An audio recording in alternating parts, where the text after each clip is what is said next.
জয় Bangla.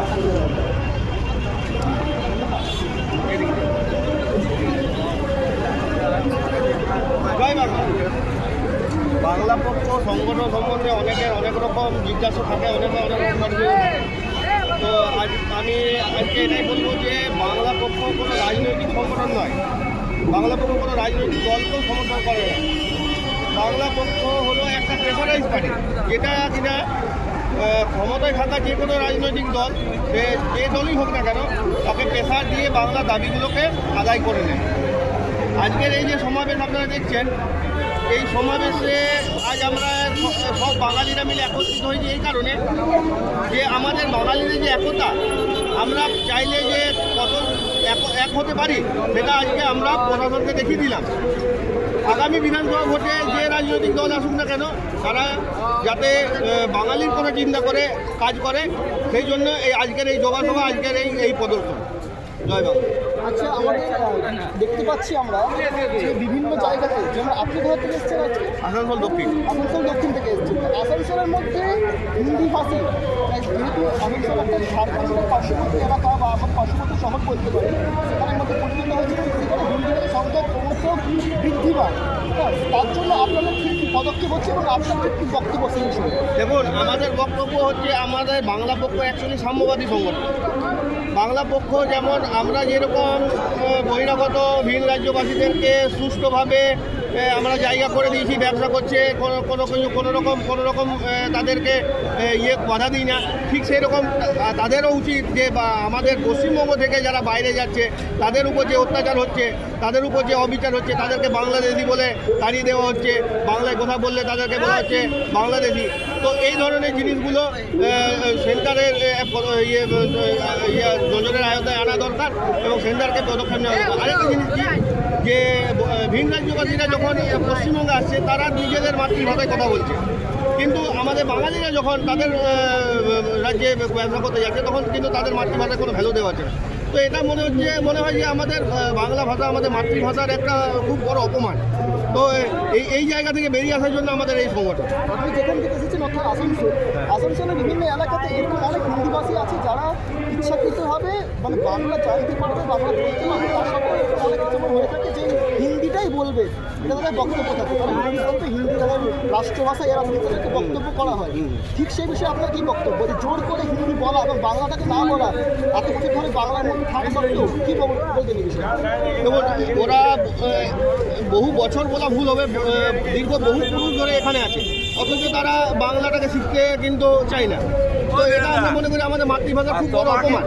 Plus আমাদের আমাদের রাজ্য থেকে ওরা একটা অযৌক্তিক কথা, যে হিন্দি রাষ্ট্রীয় ভাষা, যেটা আমাদের সংবিধানে কোথাও লেখা নেই। হ্যাঁ, সেটা নিজেদের অস্বীকার পরিচয়তে দেয়, প্লাস আমাদের ভাষাটাকে, আমাদের মাটিটাকে অপমান করে। জোর করে একটা হিন্দি জাতীয়তাবাদীর মানে পরিবেশ সৃষ্টি করা হচ্ছে। তো আমরা এই জিনিসটাকে বেরিয়ে আসতে চাই, এই জিনিসটাকে। আর আমরা চাই তারা যেন শিক্ষা পায়, তারা যেন বাংলা ভাষাকে, বাঙালিদেরকে সম্মান করে বাংলায় থাকে। বর্তমানে কি আসানসোলে বাঙালিদের জন্য কোনো ধরনের শিল্পায়ন ঘটেছে?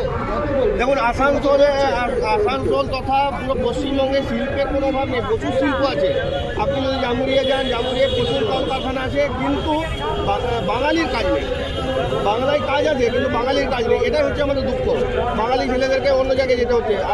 আজ দেখুন, বড় বড় কলকারখানায় সব ভিন রাজ্যবাসীরা বড় উঁচু পোস্টে আছে এবং তারা তাদের নিজের রাজ্যবাসীদেরকে এনে কলকারখানায় কাজে লাগাচ্ছে।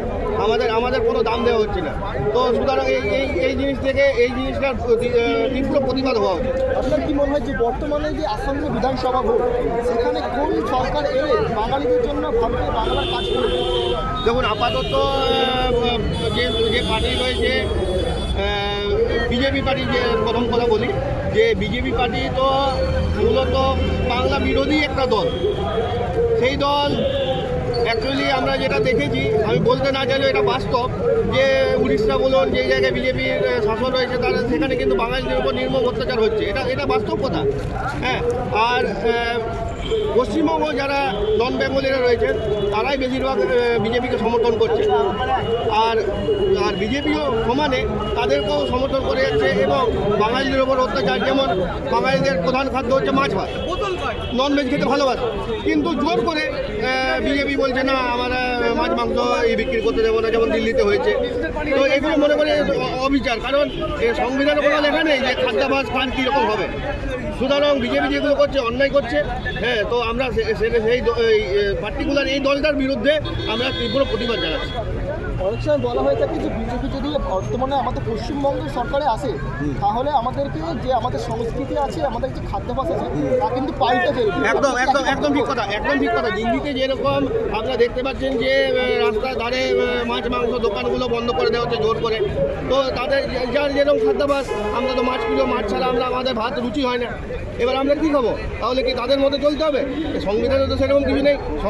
সংবিধান বিরোধী একটা পার্টি বিজেপি হলো, সংবিধান বিরোধী একটা পার্টি। বিজেপি সংবিধানে সেই ধরনের কার্যকলাপ করে যাচ্ছে, সংবিধানের বিরুদ্ধে কাজ করে যাচ্ছে।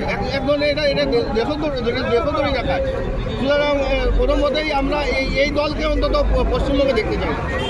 বর্তমানভাবে কি আপনারা তৃণমূল সরকারকে দেখতে চান বা এবং তৃণমূল সরকারকে আমরা অ্যাকচুয়ালি বাংলা পক্ষ কোনো দলকে সমর্থন করে না। প্রথম কথা, পার্টিকুলার সবার ব্যক্তিগত ভিন্ন ভিন্ন ধারণা আছে। যে দলকে সমর্থন করে সেই দলকে ভোট দেবে, সেটা আমার নিজের ব্যক্তিগত কোনো রায় এর মধ্যে নেই। বাঙালির জন্য কোন সরকার সেটা প্রত্যেকের ব্যক্তিগত ব্যাপার। সেটা যে দলকে পছন্দ করে সেই দলকে কাজ করে সেটা দেখবে। আমাদের দলে বহু পার্টির লোকেরাও আছে, এখানে যে সমাবেশ হয়েছে বহু পার্টির লোকেরাই আছে। তৃণমূল, সিপিএম বলুন, কংগ্রেস বলুন, যাই বলুন, সব পার্টির লোকেরাই আছে। সুতরাং তাদের ব্যক্তিগত রুচি। এবার যে দল পার্টিকুলার বাঙালির উপর অ্যাটাক করছে, বাঙালিকে অত্যাচার করছে, তাদেরকে আমি বলবো যে বয়কট করতে।